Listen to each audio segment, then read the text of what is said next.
Hi guys, welcome to the Wrestling Retrospective. In this video, I'll be doing my predictions for WWE King and Queen of the Ring.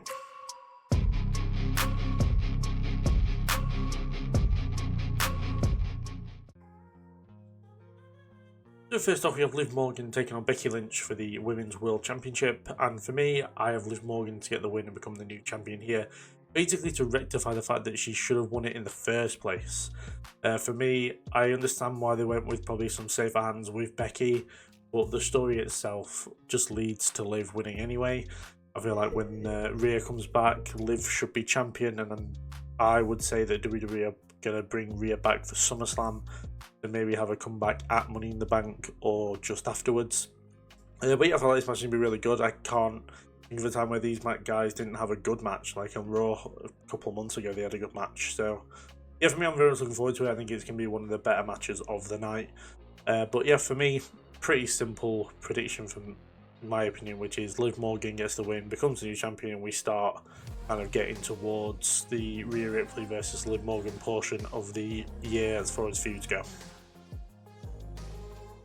Next up, we have the triple threat match for the Intercontinental Championship between Sami Zayn, Bronson Reed and Chad Gable.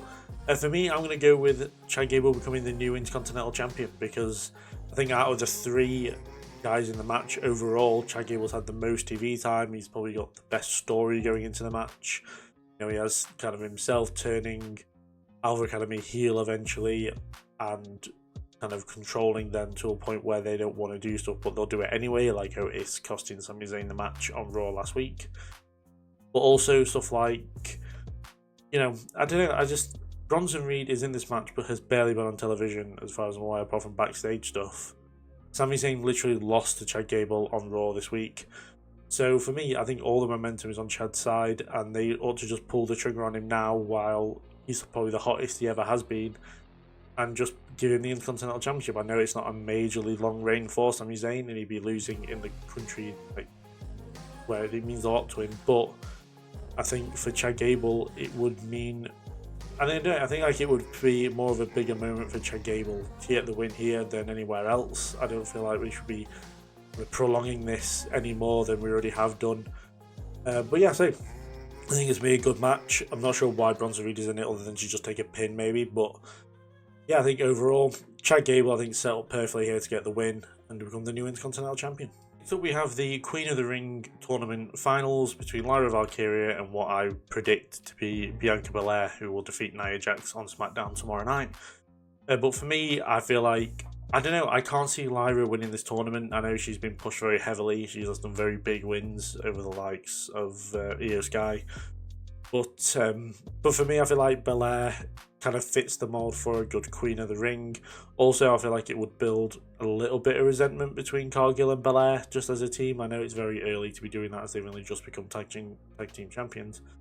But whenever they do come to blows and one turns on the other, they can use the kind of Queen of the Ring win for Belair as a kind of forefront for that turn eventually. But yeah, for me, I think it's been an alright match. I do like Lyra Valkyria in ring. I just don't like what she's been doing on Raw. She kind of feels like a Becky Lynch sidekick more than anything else, even though she should be put in a prime position and feel like she is going to win Queen of the Ring. But instead it just feels like she's always coming to Becky Lynch's aid and then kind of getting beaten up herself and then still going through in tournaments, and it doesn't make much sense. But again, I've got nothing against Lyra Valkyria. I just don't think the booking makes any sense. But for me, provided that Belair goes through on SmackDown, Belair will win the tournament overall. If Nia Jax goes through, I feel like Nia would win as well. But yeah, for me, my prediction for SmackDown and for Queen of the Ring is that Belair gets the win and becomes the new Queen of the Ring. Following that, we have Cody Rhodes defending the undisputed WWE Championship against Logan Paul. For me, I'm very surprised this match is even happening. I wouldn't have imagined Logan Paul being in the world title scene this quickly.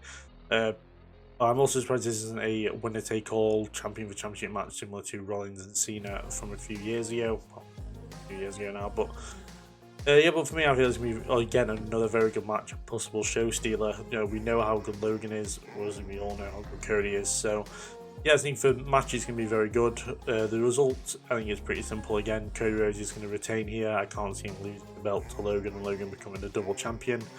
Yeah, I think if anything, he should be should be a winner take all match just so Cody can win the US title and get his Grand Slam, but I'm sure that'll come at another time. But yeah, so for me, I can't see Cody losing here or anytime soon, so a pretty easy prediction for me. Following that, we have Cody Rhodes defending the undisputed WWE Championship against Logan Paul.